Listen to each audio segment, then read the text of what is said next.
आज हम रेडी हुए हैं जाने के लिए बाहर। और कहाँ जाना है, क्या करना है और किस फंक्शन में हम जा रहे हैं आपको सब बताऊंगी।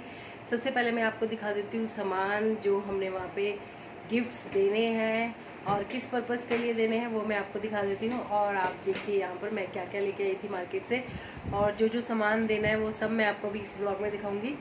तो चलो चलते हैं। तो ये सबसे पहले जो मैं लेके आई हूँ, इसी से आपको पता चल जाएगा कि हम कहाँ जा रहे हैं और किसके लिए लेके आए होंगे। क्योंकि आपने देखा होगा, ये देखिए, ये है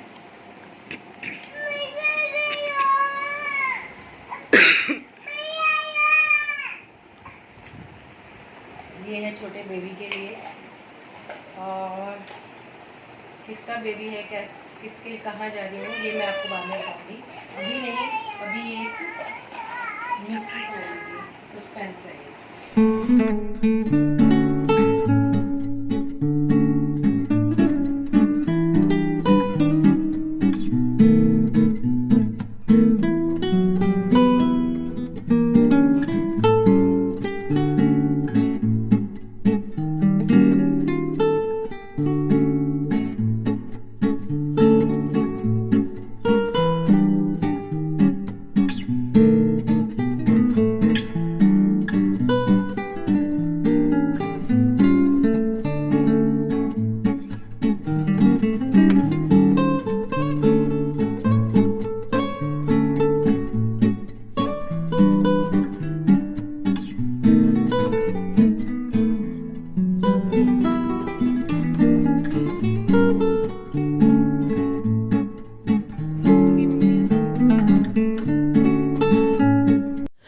welcome to my channel family hub. स्वागत है आपका अपने यूट्यूब चैनल में।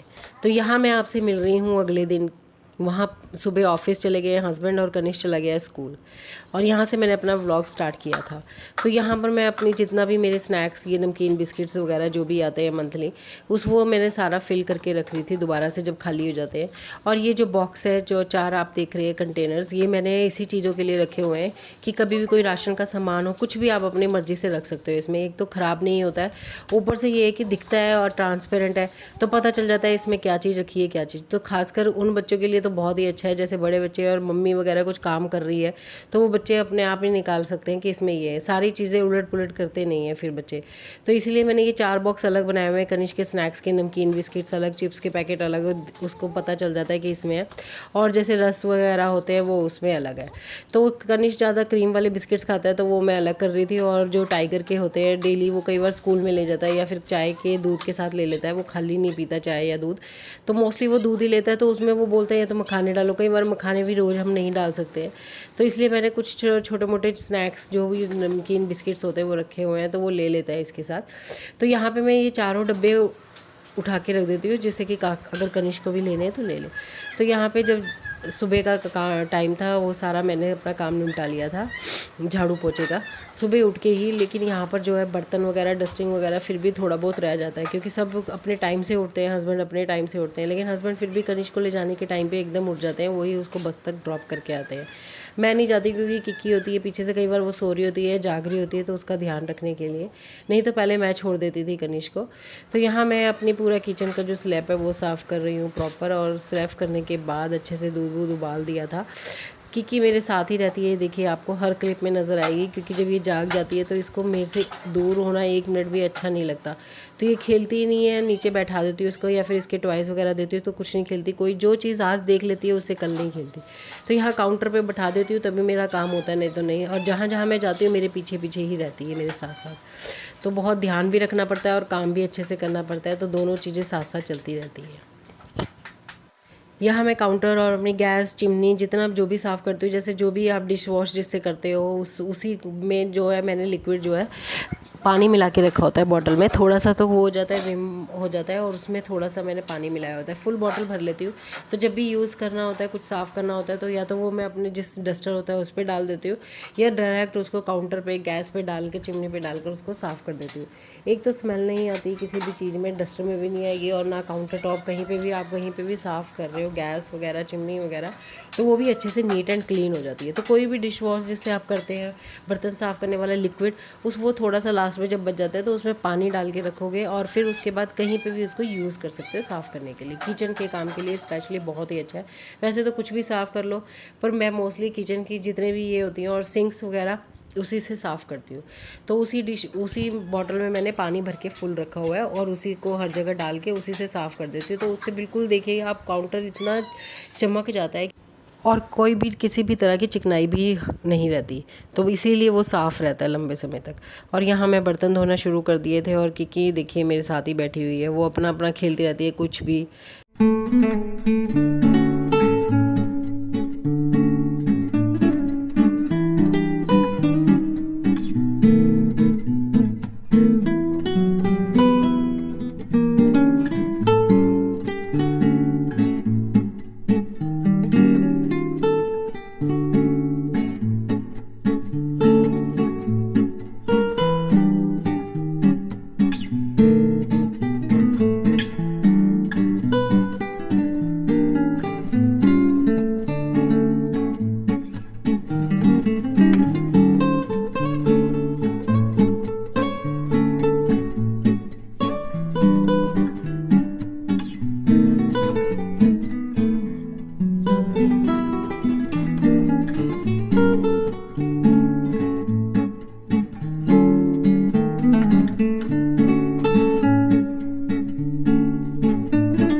किचन साफ़ हो जाता है तो बहुत आराम और दिल को सुकून मिलता है। तो मेरे साथ ही होता है ये, या सबके साथ ही ऐसा होता है। अगर आपको भी ऐसा लगता है कि बहुत सुकून मिलता है किचन साफ़ करने के बाद, जब हो जाता है और उसमें एंटर करो कि हाँ बिल्कुल साफ़ पड़ा है किचन, तो मन करता है कि कुछ भी अच्छा सा बनाओ खाओ, है ना। तो मेरे साथ ही ऐसा होता है या सबके साथ ऐसा होता है। तो अगर आपके साथ भी ऐसा होता है तो मुझे कमेंट करके बताइएगा कि आपको भी अच्छा लगता है जब आपकी किचन साफ़ होती है, कितना सुकून मिलता है। एक थेरेपी मिल जाती है बॉडी को, जैसे बहुत बड़ी मसाज करके हम हटे हो। तो ये ऐसी मसाज होती है जो हम खुद करते हैं, खुद ही अपनी किचन साफ़ रखते हैं, अपनी छोटी छोटी आदतें बदल कर। छोटी छोटी चीज़ें होती है जो अब अगर हम ना आलस छोड़ देते हैं, और अपनी साफ़ सफाई जैसे छोटे मोटे काम हैं जो हम इग्नोर करते रहते हैं कि नहीं यार आज नहीं कल कर लेंगे, तो वो अगर हम ना करें और छोटे छोटे काम को इग्नोर ना करके उसको उसी टाइम निपटा लें, तो कभी भी आपकी कोई भी स्पेस जहाँ पे आप रह रहे हो, कुछ भी जगह, वो गंदी नहीं होगी, और आपको भी काम करने में मन लगेगा, और ऑटोमेटिकली एक अलग अलग सी पॉजिटिविटी घर में आती है। तो ये मेरे साथ भी पहले ऐसा होता था, मैं कुछ काम टालती रहती थी क्योंकि शरीर ऐसा लगता था कि बिल्कुल थका थका सा। लेकिन ऐसा नहीं कि मैंने कोई दवाई ली और मैं ठीक हो गई और फिर उसके बाद करना। ये हमारी अपनी आदतें होती हैं कि अगर हम इसको बदल लें, छोटी छोटी चीज़ों को, आलस छोड़ दें। ये आलस ही होता है, फ़ोन पे घंटों तक लगे रहना सब कुछ, तो वो एक आलस ही होता है। अगर हम फ़ोन में लगे रहते हैं तो दिल करता है और देखो यही रहता है। तो अगर हम अपना आलस छोड़ दें और छोटे मोटे काम, अपनी साफ़ सफाई पे ध्यान दें, फिर ऑटोमेटिकली आप अपनी साफ़ सफाई पे भी दोगे तो बच्चों पे भी दोगे, हर चीज़ पे दोगे। तो ये सब चीज़ें अगर अपनी आदतें छोड़ दोगे आप, और घर में हर एक कोना अपने तरीके से समेट के, अपने तरीके से सजा के रखोगे, तो ऑटोमेटिकली आपको अच्छा फील होगा, अच्छी वाइब आएगी। और जब अच्छी वाइब आती है तो आपको चुस्ती भी आती है, और जब चुस्ती आती है ना अच्छी, आपको एक स्फूर्ति आएगी, और जब फिर आपको जल्दी जल्दी हर चीज़ काम समेटने का, करने का मन करेगा, तो बस ऑटोमेटिकली हर चीज़ अच्छी होनी शुरू हो जाती है। तो आपके अच्छे होने से, आपके अच्छे करने से, मन के अच्छे करने से ऑटोमेटिकली फिर आपकी लाइफ में भी अच्छा अच्छा होने लग जाता है। थोड़ा टाइम लगता है क्योंकि चीज़ें बदलने में हमेशा ऐसा नहीं कि मैंने जितनी देर में बोला है कि बदल गई, थोड़ा समय लगता है। और लेकिन समय तब लगता है अगर हम उसको बदलना चाहें। अगर हम ही नहीं बदलना चाहेंगे तो जीवन भर हम ऐसे ही रहेंगे, कुछ नहीं हिलेंगे डुलेंगे, अपने तरीके से उठना, काम करना। जिम्मेदारियां तो सभी निभाते हैं, करते भी हैं सब काम, लेकिन उसको किस तरीके से कर रहे हो और किस ढंग से, वो एक आर्ट है। अगर आप उस तरीके को और उसको जान लो तो वही चीज़ संवर जाती है। तो हम कहते हैं ना, मैंने बोला था मेरे को एक मोटिवेशन मिलती है उन लेडीज़ से जो घर का काम भी करती हैं, बाहर का भी करती हैं, सारा चीज़ें समेटती हैं। तो पहले मैं भी बहुत आलस रखती थी, लेकिन अब ऐसा नहीं है। चीज़ें चेंज हो जाती हैं, लेकिन चीज़ें करनी पड़ती हैं अपने आप खुद से। जब तक नहीं करोगे तब तक कोई इसका इलाज नहीं बताएगा, कोई डॉक्टर आपको नहीं वो मिलेगा कि जो आपको ठीक कर दे। ये आपको खुद से ही करना होता है। तो यहाँ मैंने अपना किचन साफ़ करने के बाद, जो कि मुझे बहुत सुकून मिला, उसके बाद सारा वैसे साफ़ ही था ऑलरेडी, लेकिन ये छोटे मोटे जो हैंड वॉश वगैरह हम यहाँ पे करते हैं तो दाग वगैरह दिखने लग जाते हैं। तो ये भी मैंने अपना साफ़ कर लिया था।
बेडशीट वगैरह सारी साफ़ करने के बाद फिर मुझे जाना था दूसरे रूम में, और रूम हॉल थोड़ा छोटा मोटी चादरें वगैरह जैसे उठते बैठते हैं तो वो ख़राब हो जाती है, तो उसी के लिए थोड़ा सा मैं सेटिंग कर रही थी कि साफ़ सा हो जाए। वैसे तो सारा साफ़ ही था, लेकिन ये कि कपड़े कुपड़े जब इधर उधर रख देते हैं, जब जाते समय जल्दी जल्दी कुछ करते हैं तो कुछ ना कुछ सामान इधर से उधर हो जाता है। तो वही सब सेटिंग करने के बाद फिर मैं आ गई थी मेन रूम में, जहाँ मेरे सारे कपड़े पड़े हुए थे, पूरा बेड फैला हुआ था, प्रेस के कपड़े पड़े हुए थे तय बनाने वाले, क्योंकि संडे जब बीच में निकल जाता है ना, तो संडे के जितने कपड़े धुले थे शनिवार को वो सब इसी बेड पे रख देती हूँ, क्योंकि इस रूम में हम बहुत कम आते जाते हैं, अगर टीवी देखना है तभी आते जाते हैं। तो ये सारे मैं आपको दिखाती हूँ। ये सारे मुझे शगन मिले थे मम्मी के घर से, मेरे कनिष्क के और मेरी बेटी के और मेरे हस्बैंड के। तो ये शगन मिला था मुझे, जो कैश था, और ये था सूट और कनिष्क के पापा के पैंट शर्ट का कपड़ा। तो सूट बहुत अच्छा था कॉटन का। वैसे तो मम्मी पापा के घर से कुछ भी मिल जाए तो जो भी मिलता है वो अच्छा ही मिलता है, हर कोई अपनी बेटी को अपनी तरफ से अच्छा ही देना चाहता है। तो वो सब ये सब मिला था, और मिले थे ये बर्तन। तो मैं आपको बताती हूँ, मैं गई थी अपने भाई के, बेटी हुई थी मेरे, तो उसकी छठी में, जो छठी का फंक्शन था उसमें, तो उसमें हमारे यहाँ बुआ को जो है बर्तन वगैरह दिए जाते हैं और गिफ्ट वगैरह। तो ये 7 बर्तन मम्मी ने दिए थे, एक लोटा, गिलास, चम्मच, और ये टिफ़िन की डब्बी बहुत सुंदर थी ये। और ऐसा नहीं कि बेकार बर्तन थे, बहुत मजबूत बर्तन थे। 2 थाली थे ये, और एक बहुत बड़ी सी परात। तो ये काफ़ी बड़ी परात है, अभी इसमें आपको वीडियो में तो बहुत छोटी दिख रही है, लेकिन है काफ़ी बड़ी। तो ये 7 बर्तन थे, ये मिले थे, और कपड़े जो मैंने आपको दिखाए, सूट मेरा और मेरे हस्बैंड का, और कैश। बस ये सामान जो था ये मेरा सब बेड पे भी रखा हुआ था, क्योंकि मैंने कुछ समेटा नहीं था, और सारे कपड़े जो बेड पे थे वो सारे मुझे समेट के अच्छे से रखने थे। तो मैंने सबसे पहले इसी को रखा। और मैं आपको बताती हूँ कि हम गए थे अपनी, मैंने जैसा कि बताया कि मेरे भाई की बिटिया हुई है, छोटे भाई के, तो उसकी छठी थी, तो उस फंक्शन में हम गए थे। 1.25 महीने के बाद उन्होंने छठी की है, क्योंकि उनका ऑपरेशन से मेरी भाभी को क्या कहते बेटी हुई है, तो इसलिए काफ़ी टाइम लग गया रिकवरी में। तो अब उन्होंने छठी जब की थी तो मैं और कनिश और मेरी बेटी ही गई थी, मेरे हस्बैंड नहीं गए थे।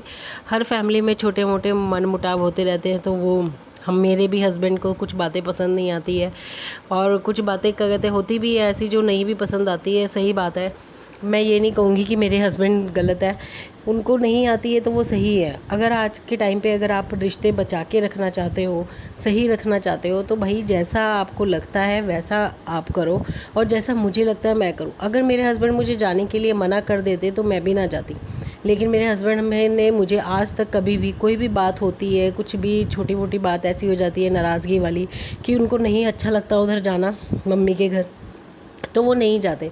लेकिन उन्होंने मुझे कभी प्रेशराइज़ या फ़ोर्स नहीं किया कि तुम नहीं जाओगी। कभी भी मेरे मम्मी पापा को या कभी भी मेरे भैया भाभी को कभी मेरी ज़रूरत होती है तो मैं हमेशा वहाँ पे मिलती हूँ, और कभी मेरे को ज़रूरत होती है तो वो मेरे पास यहाँ पर होते हैं। तो कभी भी ये लड़ाई झगड़ा, ये सब छोटी मोटी मनमुटाव, ये सब चलते रहते हैं, लेकिन ये आपके ऊपर डिपेंड करता है कि आप उसको डील कैसे करते हो, टैकल कैसे करते हो। अगर मैं भी वहाँ ना जाती तो यही मनमुटाव छोटे से बड़ा होता जाता है, क्योंकि भाई तो समझ जाता है लेकिन भाभी नहीं समझती है कि हाँ हमारे फंक्शन में नहीं है। अगर हम लेते हैं तो हमें कहीं ना कहीं देना भी होता है। तो ऐसे ही है, ये सब चीज़ें चलती रहती है लाइफ में। तो इसीलिए मैं और मेरे बच्चे गए थे, हस्बैंड नहीं गए थे, उनको कोई चीज़ें ठीक नहीं लगती तो जिसके कारण से वो नहीं गए। चलो ऐसा होता है। और हमेशा ये चीज़ हमेशा ध्यान रखनी चाहिए कि आप अपने हस्बैंड की साइड ना लेके अपने भाई को बोलो कि मेरा भाई करेक्ट है। ऐसा नहीं होना चाहिए। हस्बैंड भी करेक्ट होते हैं और भाई भी करेक्ट होते हैं, लेकिन सबका अपना अपना एक रहने का तरीका, खाने पीने का, उठने बैठने का, अपने सिद्धांत, अपने सब चीज़ें अलग होती हैं, जिसके कारण से छोटा मोटा मनमुटाव, छोटे मोटे डिफरेंसेस आ जाते हैं। लेकिन वो डिफरेंसेस कम हों या ज़्यादा हों वो आपके ऊपर डिपेंड करता है। तो इसीलिए मैं और मेरे हस्बैंड ने मुझे नहीं रोका था, उन्होंने कहा, बल्कि मेरा मन था कि मैं अपने हस्बैंड के साथ ही जाऊँ, नहीं तो ना जाऊँ। तो मैंने इनको बोला था, तो इन्होंने कहा था कुछ काम ऐसे हैं कि हमेशा हस्बैंड के साथ ही नहीं किए जाते, तुम अकेले भी जाओगी तो भी कोई टेंशन नहीं है, तुम जाओ। तो ये चले गए थे, फिर मेरे को छोड़ दिया था इन्होंने वहाँ तक, लेकिन गए नहीं थे। चलो खैर वो तो सब ठीक हो जाएगा, चलता रहता है ये सब, और आज नहीं तो कल चले ही जाएंगे। तो छोटे मोटे ये टेंशनें घर में लगी रहती है। पहले तो मैं ये सब बातें बहुत सोचती थी मन में कि मेरे हस्बैंड ये चीज़ बोल रहे हैं, वो चीज़ अच्छी नहीं है उधर की, वो बोल रहे हैं कि ये चीज़ में क्या प्रॉब्लम है। तो ये छोटे मोटी जब चीज़ें होती थी मैं पहले बड़ी टेंशन लेती थी, पर अब मैंने बिल्कुल टेंशन लेना छोड़ दिया है, क्योंकि टेंशन लेके कोई फ़ायदा नहीं है। देखिए जो है जैसा है वो वैसा ही रहेगा। ना बदल सकते हैं आप अपने हस्बैंड को, ना अपने भाई को बदल सकते हो। तो जो जैसा है वो तो वैसा ही रहेगा। तो इट्स बेटर कि जैसा लाइफ में चल रहा है वैसा चलता रहे, लेकिन आपको अपने हस्बैंड का साथ कभी नहीं छोड़ना चाहिए। एक अच्छी औरत का कर्तव्य धर्म यही बोलता है कि अगर उसके हस्बैंड अगर छोटी, देखिए बड़ी बातें तो कोई ऐसा कुछ गलत तो नहीं कह रहे वो, या कुछ गलत तो नहीं आपके साथ कर रहे, वो चीज़ें छोड़कर अगर आपके साथ वो अच्छे से डील कर रहे हैं, अच्छे से हर तरीके से आपके साथ पेश आ रहे हैं, तो कभी भी उनके साथ आप ज़्यादा बहस करनी है कि नहीं ये ठीक है ऐसा करो, तो वो चीज़ें अच्छी नहीं चलती। जितना वो आपका मान सम्मान रख रहे हैं उतना ही आपको उनका मान सम्मान रखना चाहिए। मैं तो कहती हूँ ज़्यादा रखना चाहिए, क्योंकि हमारी जो लाइफ होती है एक सही तरीके से हस्बैंड के साथ ही अच्छे से व्यतीत हो सकती है। क्योंकि देखिए सारे रिश्ते अपनी अपनी जगह है, लेकिन एक ऐसा यही एक रिश्ता है जो आपको अंत समय तक, आपके आखिरी पड़ाव तक आपका साथ देता है। तो इस चीज़ को अगर छोटी मोटी चीज़ें हो भी जाती है तो भी आपको इसको इग्नोर करना चाहिए और आगे बढ़ना चाहिए। तो इसी के साथ मैं अपने व्लॉग का एंड करती हूँ। मिलती हूँ आपसे अगले व्लॉग में, तब तक के लिए बाय।